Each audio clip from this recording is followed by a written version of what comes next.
November 18th, 1993. Sony Music Studios in Manhattan.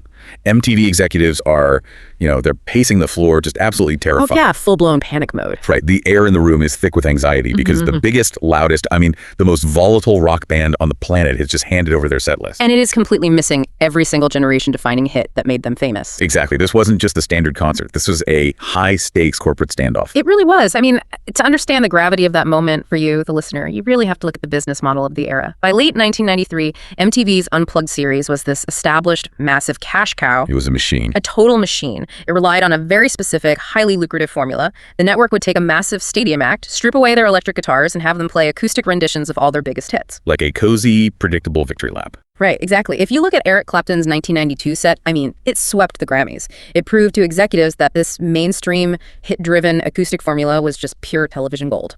But Nirvana arrived with a completely different objective. Absolute corporate non-cooperation. You're listening to Deep Cuts and Deep Thinking.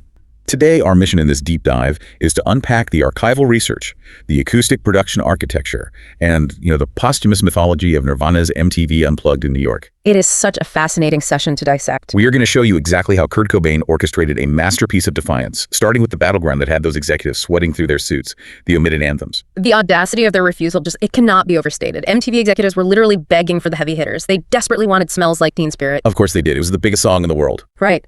They pushed for Lithium. They demanded In Bloom. These were the foundational tracks of the global grunge explosion. But Cobain drew a hard line. He completely omitted them from the record. Out of the 14 songs they performed that night, only a single major top 40 hit made the cut. And that was Come As You Are. Just one out of 14. I want to push back on the business side of this for a second, because I'm trying to wrap my head around the leverage here.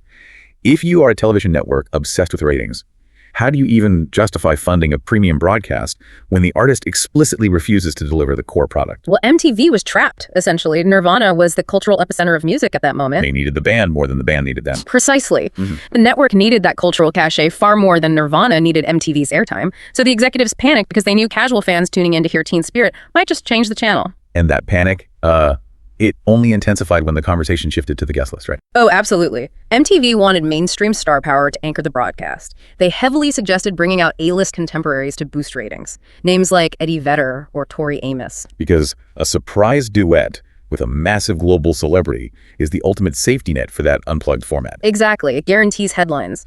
But Cobain rejected the safety net entirely. He rejected the A-listers. Instead, he brought out Chris and Kurt Kirkwood. The Meat Puppets.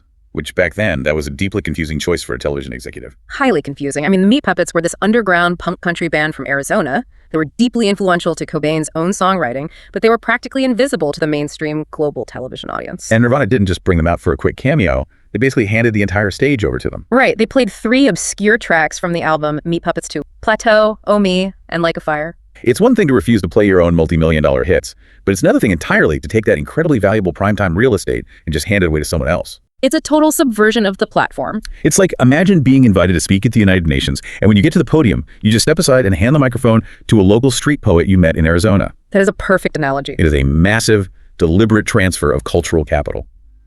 Cobain was intentionally using MTV's global platform to shine a giant spotlight on his subterranean peers. And that transfer of cultural capital, that's the key to understanding the entire performance. Because they gutted their own set list, they had to fill that runtime somehow. And that gives us a staggering statistic for you to think about. Oh, the cover ratio. Yes. Nearly half of the entire set list, 6 out of 14 songs, which is a 43% cover ratio, consisted of songs written by other people. Almost half the show. That completely breaks the rules of a legacy-defining television special. It really does. Cobain essentially transformed the stage into an educational canvas. He was giving the MTV audience a masterclass in musicology. Showcasing all those eclectic influences. You had the subterranean folk, indie pop, and art rock influences that built Nirvana's sound.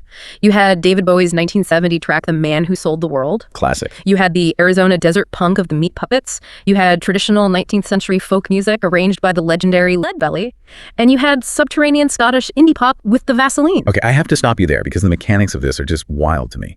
Imagine the sheer, unfiltered confidence it takes to sit on a career-defining stage with millions of people eventually watching and play a Scottish indie pop parody hymn. Jesus Doesn't Want Me for a Sunbeam. Yes, and to do it while Chris Novoselic is sitting there playing the accordion and Pat Smear is keeping rhythm on an acoustic bass guitar. How do you even engineer a band that loud to play an arrangement that delicate? Well, you've hit on the central engineering challenge of the night. It wasn't just the song choices that subverted the rules. Nirvana's rebellion extended to the physical instruments they held in their hands, and to the very definition of the word unplugged. Right, because our sources reveal there was some serious sonic sabotage happening behind the scenes. This wasn't actually a purely acoustic performance. Not at all. Cobain was notoriously uncomfortable playing a pure acoustic guitar. As a rock frontman, he relied heavily on the physical feedback, the sustain, and the thick texture of his electric rig. To solve this, he didn't just grab a standard acoustic off the rack. He used a highly unusual, very rare 1959 Martin D18E. It was one of the earliest electroacoustic guitars ever made, and it was physically fitted with prominent electric pickups right on the body. So it's essentially an electric guitar dressed up as an acoustic. Basically, yes. But he didn't stop at the guitar. He wired that instrument directly through a pedal board. Wait, I'm genuinely confused. He brought effects pedals to an acoustic show. He did. He used a Boss DS2 turbo distortion pedal and an EHX small clone chorus pedal. Yeah, that chorus pedal is exactly what gives the intro to Come As You Are, that watery, shimmering metallic sound you hear on the broadcast. But mechanically, how does that work? If you take a distortion pedal and plug it directly into a television studio's direct audio feed, it sounds horrific. It sounds like garbage, yeah. Like a swarm of angry digital bees because you have impedance issues and harsh clipping. You need a physical guitar amplifier speaker cone to roll off those harsh high frequencies and actually shape the tone.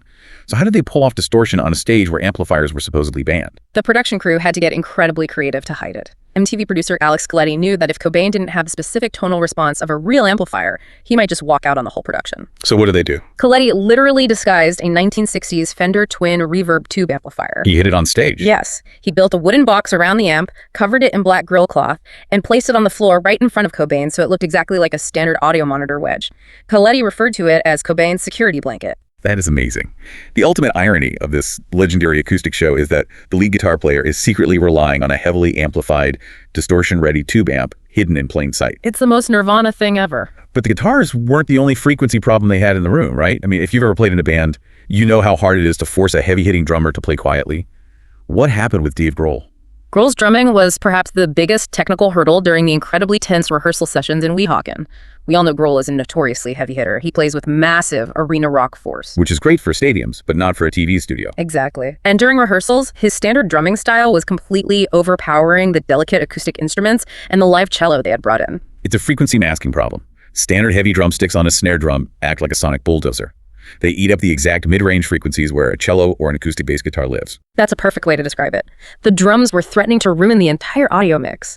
Cobain was getting highly frustrated to the point where the band genuinely considered doing the show without drums entirely. Which is unthinkable. You cannot have Nirvana without Dave Grohl's rhythm section. So how did they fix it? Coletti intervened again by changing the physical tools. He went out and bought Grohl wire brushes and sizzle sticks. Oh, sizzle sticks. Yeah. Those are essentially bundles of thin wooden dowels bound together, right? Yeah, also known as hot rods. So instead of a solid piece of hickory hitting the drum head all at once, the dowels flex and spread the impact out by a fraction of a millisecond. It turns that sonic bulldozer into a fine-tooth comb. Yes, it mechanically lowers the transient attack. Coletti essentially forced Grohl into a brilliant state of dynamic restraint. Grohl could still swing hard and maintain his signature rhythmic drive, but the acoustic energy was dispersed enough that it stopped drowning out the acoustic bass guitar and the cello. That is such a smart production move. So you have all this underlying sonic tension for the listener to consider: hidden tube amplifiers, modified vintage guitars, forced dynamic restraint on the drums. And his pressure cooker. But all of that anxiety was masked by a visual setting that has become absolutely iconic. It's a look that defined the 1990s, but as our archival sources show, it's also a look that has been entirely misunderstood by history. The visual staging of this broadcast is a fascinating case study in how posthumous narratives can completely rewrite a creator's historical intent. Let's paint the picture for the listener.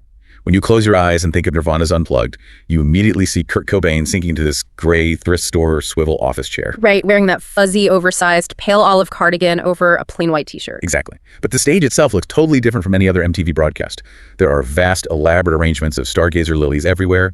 Heavy black drapes are hanging in the background. Giant black taper candles dripping wax all over the set. Yes. And there is a vintage wrought iron crystal chandelier suspended directly above the band. It is a striking, deeply somber image. And we have to do a firm myth audit right here to correct the historical record. Because post-April 1994, after Cobain's tragic passing, popular culture violently reframed this entire set design. They turned it into a morbid prophecy. Exactly. The overwhelming narrative that emerged was that this stage was Cobain's deliberate suicide note. Fans and critics claimed he was consciously designing his own funeral. But when you look at the primary production sources, that's just a tragic projection. Right? Completely. The reality behind the set design was entirely practical. Cobain simply hated the bright, intrusive, sterile lighting of traditional television studios. It made him uncomfortable. So he just wanted it dark. Right. He specifically requested a dark, intimate, moody atmosphere to lower the color temperature of the room. When he asked the art department for the lilies and the dark candles, it was actually producer Alex Coletti who introduced the word funeral. Oh, really? Coletti said it first. Yes. Coletti looked at the sketches and asked, "Do you mean like a funeral?" And Cobain, likely just appreciating the dark humor and the gothic aesthetic, simply agreed to the vibe. It was an atmospheric choice to keep the studio lights low, not some macabre premonition. Think about how our brains work after a tragedy, you know? You desperately want to find clues that make sense of the loss, so you retroactively assign fatalistic meaning to a simple lighting design. Human nature trying to find a pattern where there isn't one. Exactly. But even without the heavy myth attached to it, the reality of that night was incredibly intense. All of that pre-production anxiety, the arguments with MTV executives, the physical illness. Right. Cobain was reportedly suffering from chronic stomach pain and severe drug withdrawal during this shoot. And yet, despite all those massive hurdles, it culminated in a single, uninterrupted 66-minute take. No do-overs, no stopping the tape to fix a missed chord. Which is incredibly rare for television taping. Right. And that continuous high-wire run ended with one of the most unforgettable moments in the history of rock music. The 14th and final song of the night. Let's deconstruct that climax. The song is "Where Did You Sleep Last Night?" It's not a Nirvana original. It's a traditional 19th century folk song with roots stretching back to the 1870s, famously arranged by the blues legend Leadbelly. And for the first few verses, Nirvana plays it as this slow, brooding, heavy acoustic dirge. It's so hypnotic. It really is. The dynamic progression of this single performance is a masterclass in vocal control. Cobain starts the song in a clean, relatively quiet voice, but as the arrangement builds over the minutes, you can hear him pushing his chest voice higher and higher. You hear the strain creeping in. Exactly. The vocal rasp begins to increase. He is intentionally straining his vocal cords, refusing to drop the key to make the song easier for himself to sing. He's pushing his physical instrument to the absolute breaking point. And then we reach that final stanza. I won't walk the listener through this mechanically because it just gives me chills every time I watch the footage. It's a transcendent moment. It is. Cobain's voice entirely cracks into this raw, intense, blood-curdling scream on the word girl. And then, in this completely unedited moment, his voice visibly breaks on the word shiver. And he stops playing. He stops playing his guitar entirely. He takes this sharp, jagged, incredibly deep breath. His eyes, which have been squeezed shut, just snap wide open, and he stares piercingly into the dark studio for what feels like an absolute eternity. The physical tension in that silence is palpable. You can feel the air leave the room. It is paralyzing. And then, after that piercing stare, he drops a full octave, totally physically exhausted, to deliver the final word of the song through, and the band just stops. The song ends. The immediate aftermath of that final note is just as revealing as the performance itself. The studio audience was stunned into complete silence before the applause finally broke out. They were just in shock. Yes. And MTV producers, realizing they had just captured lightning in a bottle, they rushed up to the stage. They desperately begged for an encore. They pleaded for just one more song to ensure they had enough material for the edit. But Cobain flatly refused, right? He flatly refused. He told the executives no, because he knew with absolute certainty that he could not top the vocal intensity of that final note. There was physically nothing left to give. Knowing when to stop.